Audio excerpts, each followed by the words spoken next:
Un cordial saludo para todos. Somos estudiantes del grupo 247 de Psicología Política del programa de Psicología de la Universidad Nacional Abierta de Distancia, UNAD. El grupo está conformado por Diana Carolina Lozanova, Brian David Bernal y quien les habla, Chario Bando. En esta oportunidad vamos a socializar, vamos a hablar desde nuestro entendimiento, compartiendo unas respuestas a una pregunta orientadora que es la siguiente. ¿De qué manera el análisis crítico del discurso es una herramienta de análisis sociopolítico de la psicología política? Bueno, pues teniendo en cuenta esto, como primera medida, es conocimiento de todos y es innegable que el hecho pues, de que la sociedad es estructuralmente un conjunto de relaciones que se desarrolla pues entre personas que se encuentran interactuando de forma permanente y asimismo pues se dan procesos de cambio de forma constante. Por ende, pues al hacer un análisis crítico de discurso con respecto a la psicología política, podemos comprender que este mismo mecanismo se emplea pues, posiblemente como una herramienta propia para discernir entre los aspectos tanto sociales como los políticos, dentro de todo lo que involucra, pues en gran medida que influye también en las prácticas comportamentales de cada individuo, más como parte individual, pero también dentro de un grupo social. Esto pues en función del uso mismo que se le da pues tanto a la política, al poder, el uso del lenguaje y cómo se emplea este para influenciar, para involucrarse dentro del desarrollo mismo de una sociedad. Bueno, para continuar dando respuesta al interrogante, creo que el análisis crítico del discurso es una herramienta de análisis sociopolíticos de la psicología política, valga la redundancia, que se basa en el estudio de la forma en la que la gente habla o escribe para tratar de entender cómo operan los poderes y los discursos en la sociedad. Esta herramienta de análisis tiene como objetivo identificar mecanismos a través de los cuales eh, los poderes sociales y políticos son reflejados, reproducidos y transformados en el discurso. Esto significa que el análisis crítico del discurso se centra en cómo el discurso contribuye a la estructura del poder y cómo puede ser utilizado para reproducirla y cambiarla. Esto significa que el análisis crítico del discurso es una herramienta útil para entender cómo los discursos políticos y sociales pueden ayudar a mantener o cambiar las estructuras del poder dentro de una sociedad. Bueno, bien, es muy necesario, es importante saber cuál es la intención que tiene, por ejemplo, el hombre de atribuirle, diciéndolo así, conocimiento a la sociedad. Estamos muy de acuerdo de que la psicología en general ha utilizado tecnologías que le permitan el avance social, iniciando desde la inteligencia. O sea, para poder transformar la sociedad es necesario transformar la conciencia de los ciudadanos, pues vamos a entender cuál es el objetivo de la sociedad, que es trascender. Entonces, cuando estamos hablando de trascendencia, estamos hablando de evolución, de cambio, de transformación. Es necesario, algo que me llamó bastante la atención, que en las lecturas planteadas por la guía de aprendizaje se hablaba de los pasos o los estadios de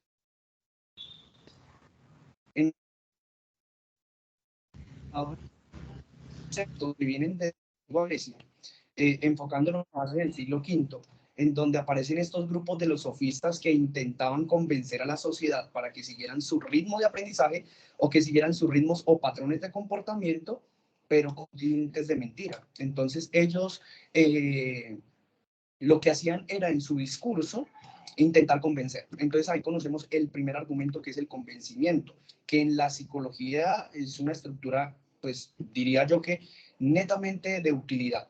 El psicólogo hace mucho énfasis en la utilidad de la pedagogía y es allí donde ingresa como el tinte de convencimiento.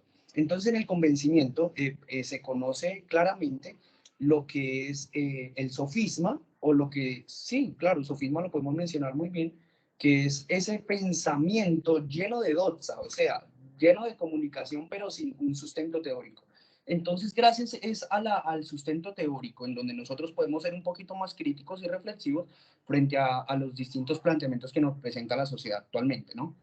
Entonces, esto ligado al análisis sociopolítico, que es lo que nos hacen como en la intervención de la pregunta, como por ejemplo un análisis crítico, lógico y reflexivo le aporta a la psicología política.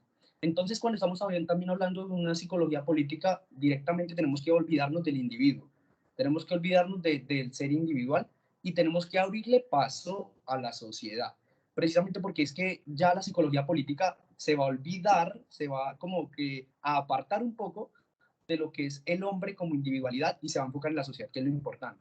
O sea, ¿cómo podemos cambiar la sociedad? Pues precisamente desde la sociología, estudiar la sociedad en su conjunto, estudiar la sociedad en todo lo que se genera, porque es imposible cambiar, por ejemplo, un patrón de comportamiento sin cambiar una conciencia. Entonces, el convencimiento es algo claro, es un elemento, diría yo, que singular, único y por excelencia utiliza lo que entonces los planteamientos que se generan, que es por medio del discurso, pasamos a la retórica directamente. Entonces el discurso es el arte precisamente de expresar ideas, expresar conceptos para convencer, para guiar, pero también para orientar. Tanto así que también en el lapso del desarrollo de la humanidad se han venido presentando convencimientos tanto negativos como positivos. Pero entonces, ¿quién designa lo negativo y quién designa lo positivo? Pues no simplemente es el psicólogo, es la sociedad. Pero entonces esa sociedad es estructurada por la moralidad. Entonces los actos morales, moralmente buenos, moralmente malos, los decide la sociedad. ¿Cómo sabes si actúas el bien? ¿Cómo sabes si actúas el mal? Si no tienes un concepto claro, un concepto clave que te diga, ve, yo estoy actuando bien o yo estoy actuando mal. Entonces, ¿qué es lo que permite tener sobre nuestros actos lo bueno y lo malo? Pues la sociedad. Entonces, es una formación de conciencias. Es una formación de conciencias que nos va a permitir a nosotros desarrollar todo lo que tiene que ver el pensamiento crítico, el pensamiento lógico, el pensamiento reflexivo, y como nosotros en el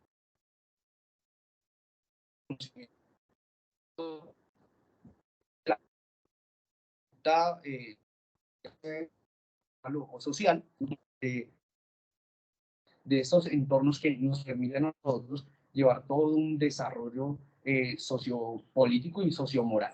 Político de ciudad, de ciudadano, y pues moral de los actos netamente buenos y malos. Entonces, ya como haciendo esta conclusión, es muy importante que nosotros tengamos en cuenta que un argumento, un análisis o una reflexión sin un sustento teórico se convierte simplemente en falacias, o sea, en palabras vanas, llenas tal vez hasta de mentira o basura, porque es que el sustento teórico es el que debe utilizar el psicólogo y más que nunca nosotros estamos llamados a tener muy claro el sustento teórico para tomar un ejemplo claro sobre lo que es el desarrollo de la conducta y el desarrollo precisamente de lo que nosotros en un futuro vamos a tratar, que es la espiritualidad netamente del ser humano.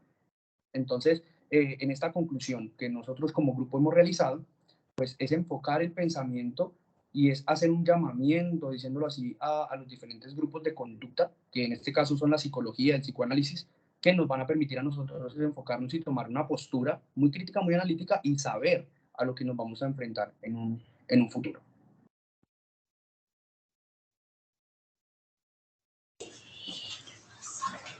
Y listo, muchas gracias. Cordial saludo, mi nombre es Ángela Yumara López López, pertenezco al grupo de Psicología Política de la Universidad UNAD. A continuación, doy respuesta al interrogante de qué manera el análisis crítico del discurso es una herramienta de análisis social y político de la psicología política.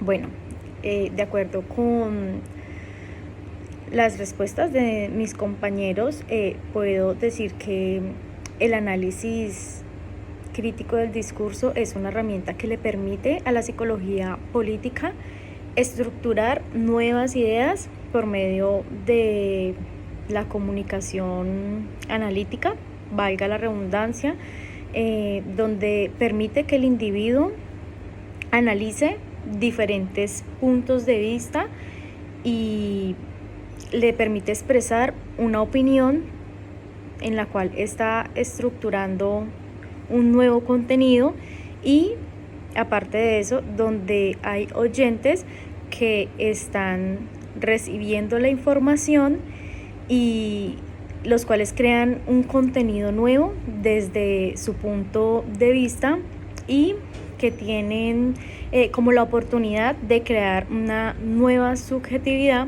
la cual pues pueden utilizar como herramienta desde, si lo vemos desde un punto de vista político y social, en el cual se pueden manejar diferentes aspectos, ya que la psicología política no abarca solamente el tema político individual o de un carácter político como tal, sino se abarca diferentes aspectos como el aspecto individual, el aspecto social y ya como un aspecto en comunidad.